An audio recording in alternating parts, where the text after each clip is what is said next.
Here's a job that's not fun, and you can probably judge by my fancy clothes that I had a meeting this afternoon, so I wasn't involved. Basically, we had one of the door cylinders on our big stationary shear blowout. The seals were leaking very bad. You can see that wiper seal on the bottom is completely gone, and the cylinder is scarred pretty bad.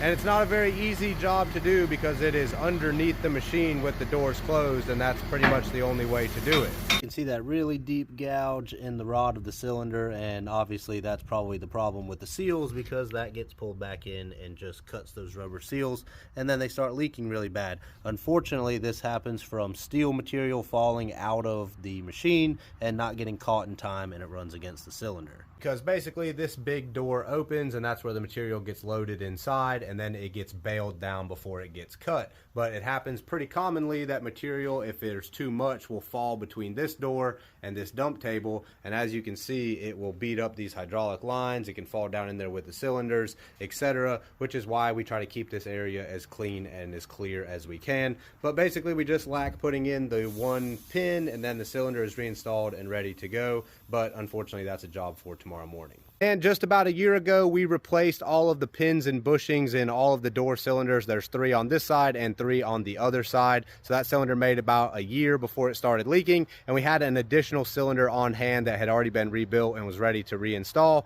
because we ordered 1 additional cylinder when we did that big job so that we would have 1 spare in case something like this happens.